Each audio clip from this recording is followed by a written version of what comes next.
আবারও স্বাগত ২১শে বিজনেসে, সঙ্গে আছি হিরো জুম্মান। বাংলাদেশ ব্যাংকের রিজার্ভ থেকে চুরি হওয়া অর্থ পুনরুদ্ধারে বড় ধরনের অগ্রগতি হয়েছে। আদালতের আদেশে অপরাধ তদন্ত বিভাগ সিআইডি ফিলিপাইনের রিজাল কমার্শিয়াল ব্যাংকিং কর্পোরেশন আরসিবিসির অ্যাকাউন্টে থাকা $৮১ মিলিয়ন বাজেয়াপ্ত করেছে। সিআইডির সূত্র বলছে, আদালতের মাধ্যমে সিআইডি বাংলাদেশ ব্যাংকের রিজার্ভ চুরির মামলায় ফিলিপাইনের আরসিবিসি ব্যাংকের $৮১ মিলিয়ন বাজেয়াপ্ত করেছে।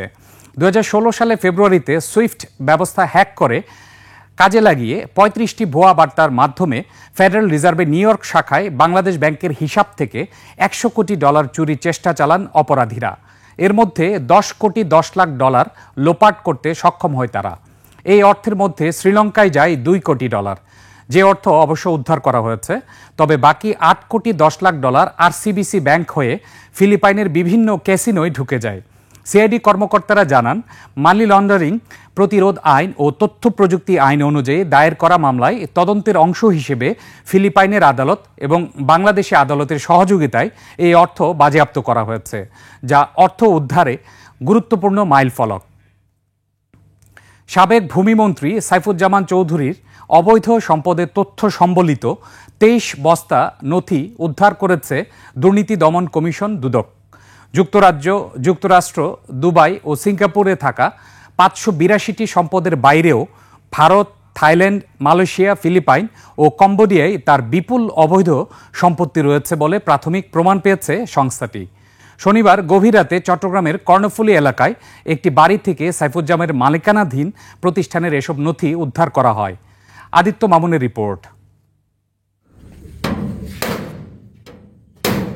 শনিবার গভীর রাতে চট্টগ্রামের কর্ণফুলী এলাকার একটি বাড়ি থেকে সাইফুজ্জামানের মালিকানাধীন প্রতিষ্ঠানে অভিযান চালায় দুদক।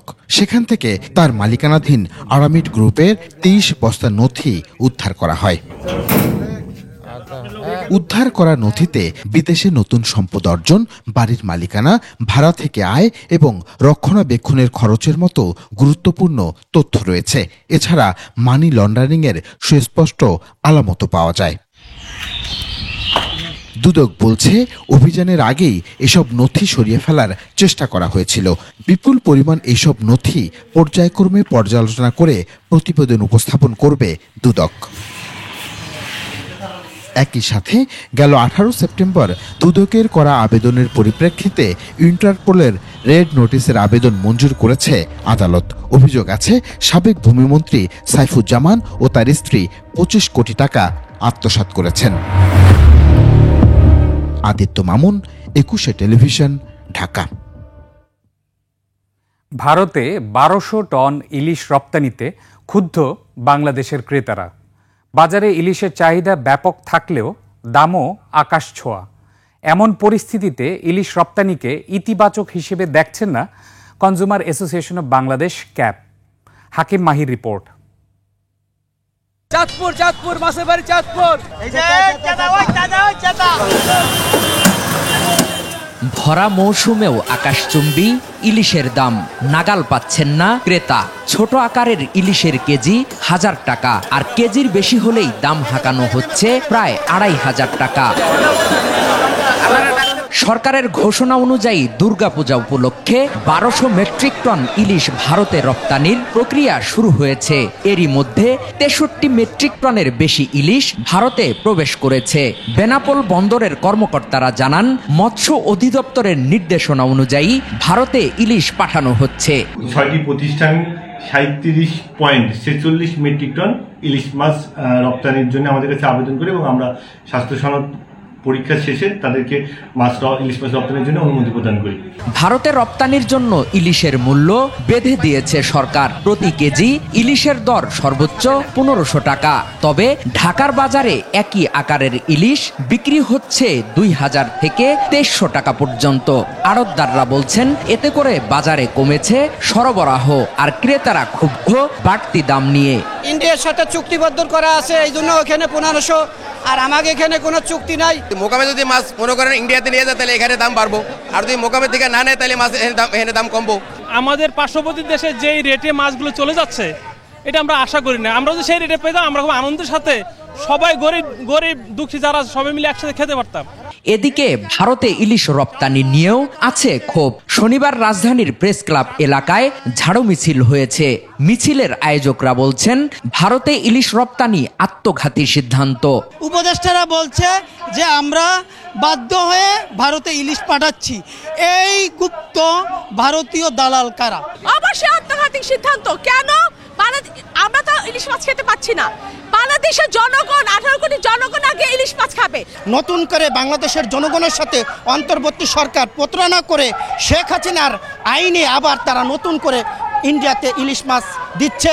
দেশের বাজারে ইলিশের দাম বাড়া নিয়ে সরকারের নীতি ও মধ্যস্বত্বভোগীদের দায়ী করেছে consumer association of Bangladesh cab. ভারতে রপ্তানি নিয়েও আছে সমালোচনা। যেটা নিয়ে আমাদের অভ্যুত্থান হলো, ভারত বিরোধী একটা সেন্টিমেন্টও কিন্তু আমাদের এখানে তৈরি হয়েছে, কিন্তু সেই সেন্টিমেন্টটাকে কিন্তু রক্ষা করা হয় নাই।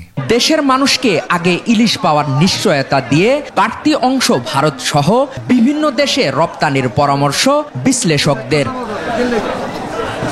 হাকিম মাহি, 21 টেলিভিশন, ঢাকা। এখন জানিয়ে দিচ্ছি আন্তর্জাতিক বাজারে জ্বালানি তেলের মূল্য পরিস্থিতি। বিশ্ববাজারে জ্বালানি তেলের দাম কমেছে। নভেম্বর 2025 সরবরাহ চুক্তিতে ক্রুড অয়েল ব্রেন্ট ব্যারেল প্রতি বিক্রি হচ্ছে $66.68, যা আগের দিনের চেয়ে প্রতি ব্যারেলে $0.76 কম। এবার জানাবো আন্তর্জাতিক বাজারে সোনা ও রূপার দাম। আন্তর্জাতিক বাজারে বেড়েছে স্বর্ণের দাম। 22 ক্যারেটের প্রতি আউন্স স্বর্ণ বিক্রি হচ্ছে $3,685, যা আগের দিনের চেয়ে $41.02 বেশি। বেড়েছে রূপার দামও। প্রতি আউন্স রূপা বিক্রি হচ্ছে $43.08, যা আগের কার্যদিবসের তুলনায় $1.26 বেশি। এদিকে দেশের বাজারে বেড়েছে স্বর্ণের দাম, তবে অপরিবর্তিত রয়েছে রূপার দাম। 22 ক্যারেটের প্রতি গ্রাম স্বর্ণ বিক্রি হচ্ছে 16,230 টাকায়, আর একই মানের প্রতি গ্রাম রূপা বিক্রি হচ্ছে 298 টাকায়। এবার টাকা সঙ্গে প্রধান আন্তর্জাতিক মুদ্রার বিনিময় হার।